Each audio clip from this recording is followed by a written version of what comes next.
So growing up as an introvert, I got very used to people telling me, why are you so quiet? Tom, why don't you ever say anything?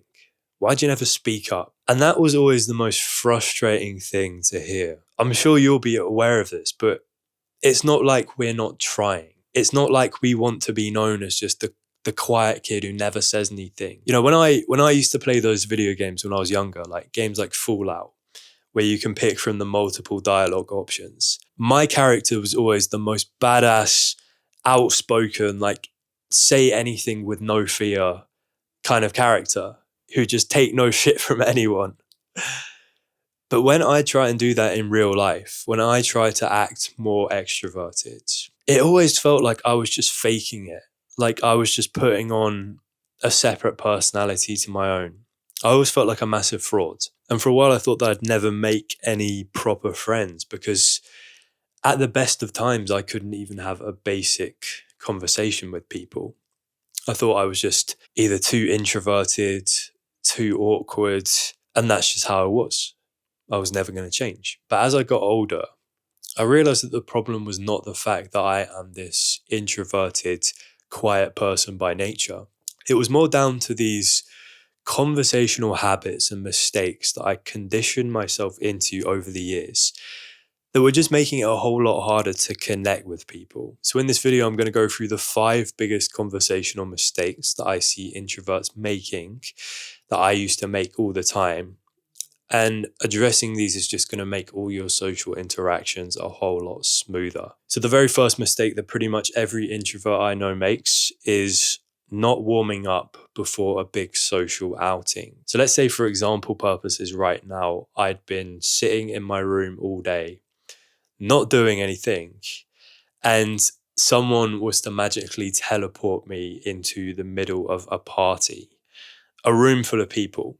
And the expectation on me is to start socializing and talking to all these people like I usually would at a party. In that situation, do you think I'm going to be at my sharpest, at my most confident when it comes to my social skills?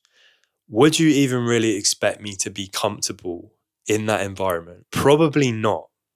And that is solely down to the fact that I've been sitting in my room not talking to anyone all day. And suddenly I find myself in one of the highest pressure social environments that there is. Of course, I'm going to have social anxiety. Of course, I'm going to take a little bit longer to know what to say. That is a perfectly normal stress response. But how do we make that adjustment easier for when we're kind of going from 0 to 100 in terms of the social expectations? Well, just like how we warm up before exercise, we can actually warm up before a big social outing. We can warm up our social muscles through going through a series of low stakes interactions. Now, what do I mean by low stakes? So what we can do is before we're going to a party, let's say we're walking to the party right now, we can call up a friend or family member and just talk to them for 10 minutes. Literally just chat shit for 10 minutes. So that is one thing we could do. After that, we could go into a shop and buy a packet of gum and ask the shopkeeper 2 questions at the counter. How was your day? And have you had any interesting customers today? Literally just two super low stakes, easy wins that we can get before going into that high stakes social environment. Keep in mind that if you can speak to even one person before going into that party, then that is a win. That is going to make you feel half as anxious and twice as comfortable going into that environment. And maybe this is something you just need to try for yourself, but I've done this hundreds of times. This is an effective warm-up. This will have you feeling a lot more confident. So the second mistake is wearing headphones too much of the time. I know that sounds like kind of a weird thing to call out as a mistake, but a new insight I've learned recently is that people who listen to music a lot, who have their headphones on constantly, they actually experience more loneliness than people who don't. So I used to have my AirPods in maybe around 5 hours a day, which I'm pretty sure is like probably the average for most people. But I'd be listening to music all the time, all throughout my everyday activities and tasks. And it might not seem that deep to most people, but what I realized was that it was kind of a way of me conveniently avoiding having to talk to people in those more social environments where there are other people around. When we've got headphones on, whether we're aware of it or not, we are signaling to other people that we're not available to talk, that we are unapproachable, that we don't really want people coming up to us. And some people are absolutely fine with it, but if we are trying to make friends, then what that's going to lead to is us missing out on so many of these little spontaneous interactions that come up by chance throughout the day, things that we don't plan for. So I went to the gym without headphones a couple of weeks ago, and I spoke to about 5 new people without even trying. Like, it was kind of weird. Like, I didn't plan on it, but just being way more in touch with my surroundings through not constantly having like music blasting into my ears, it just leads to so many little chats that you don't expect. Like, I've made a lot of friends at the gym in the past just through like overhearing people talking about common interests. And then I just go over to them, and it's like an easy way to make friends. And when we have headphones, it's like we're just not aware of half that stuff. And again, this is something that you're probably just going to have to try for yourself to believe me. But something also worth noting is that I feel like since doing this, since cutting down on the amount of music I listen to, my general anxiety levels are just way down. Like, I feel like it comes from me being a lot more present in my day to day. So this is definitely something for you to try. So the third mistake that introverts make is forgetting the fine details. So one of the things that I kind of believe is possibly a misconception about introverts is that every introvert is somehow a much better listener than every extrovert.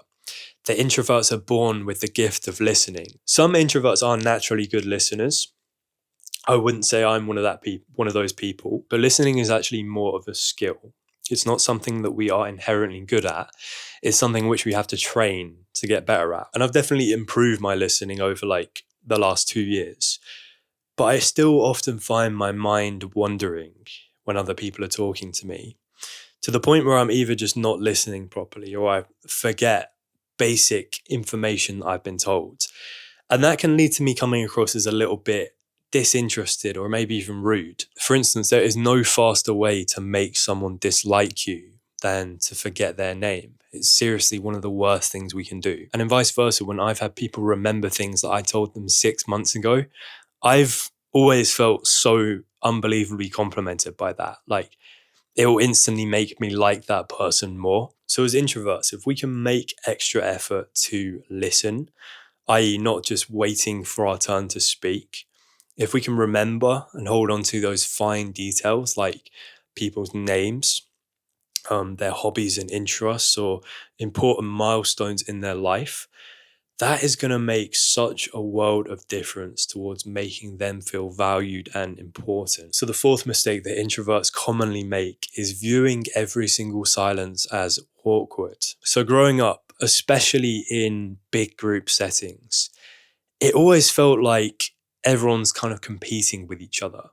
Like it's some kind of race for who can speak first or who can say the funniest thing or, who can just dominate the conversation. And being that introverted guy who naturally doesn't say that much, people would on occasion mock me or call me out for that reason, for not saying as much as other people. And that actually made me start to view my silences as a sign of my awkwardness or something like that. But as I got a little bit more mature than that, I started to realize that if I genuinely don't have anything to say, if I really don't have anything to say in the moment, is there any point in me just making something up on the spot or rushing my words out to try and fill that silence? Some people might have a problem with me not being the most talkative person in the world.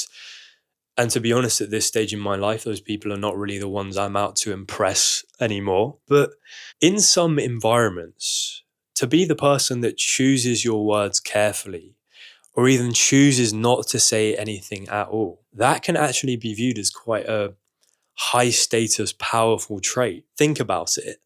The CEO, he doesn't rush to fill every single silence. He takes a bit longer to think of a more thoughtful answer. He's crafting his words And then when he finally does say it, he delivers it with more impact. Like the silence itself, the pause, that makes it more impactful. People treat what he says as more profound, even if he just kind of, even if he didn't really say anything at all, people think that it's so much more deep because of the pause that came before. So rather than speaking impulsively or rushing out your words because you're nervous or you're scared that you're going to go unnoticed, slow it down first, choose your words carefully, and show that you're the one in control. So the fifth mistake that so many introverts make, and this might be the most common one on the list, is leaving without saying goodbye. So when it came to parties or social outings, there's absolutely nothing I loathed more than saying goodbye to people. I could have had the most amazing evening. I could have made a really positive impression and spoke to a dozen new people that night. Once my social battery hits zero, I don't even care. Like, I'm finding the exit route where I have to like bump into the least amount of people and I'm just slipping out the back door. I don't really know why I'm like this. I think this is just always how I've been. I'm still like this now to an extent. I will just leave without saying anything sometimes. There's nothing that I find more grating than the expectation that you have to go around to every single person one by one, say goodbye individually. They're asking you why you're leaving and you feel like you have to explain yourself. You know what I'm talking about? And you're doing that whilst you're so tired. Your energy is at like absolute zero. All you want to do is just be on your own for a couple of hours. It's so much easier sometimes to just leave without saying anything. And this is a really new insight for me as well, but I've only just realized how important it is not to do what I just said, not to leave without saying anything. And this relates to an idea called the peak end rule. So the final moments of a particular experience actually have a disproportionately strong influence on a person's overall judgment and their like entire memory of a particular experience. So in simple terms, basically what that means is if you had a good conversation with someone that night, but on the way out of this party, you just absolutely blank them. You're just thinking in your head, get the fuck out of my face. I don't want to talk to you.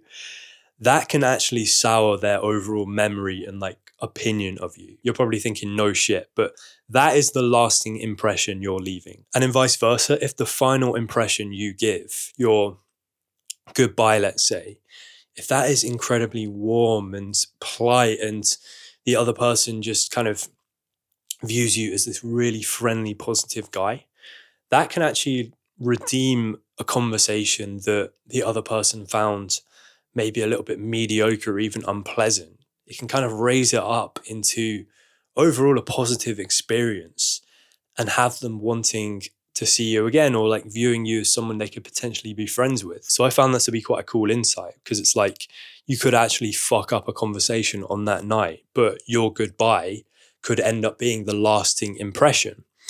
It's kind of just recency bias explained in more scientific terms. But for that, I thought that it might be worth me training myself a little bit more to go beyond the limits of my social battery. And even if it feels like extra effort, just keeping that in mind that it's worth it to make this positive, lasting impression, to end things on a high note, as they say. And I think at the bare minimum, we can at least say goodbye to the host or whoever invited us out on that evening, because that's just common courtesy. But again, just something to think about. So those are the 5 mistakes that I so commonly see introverts making.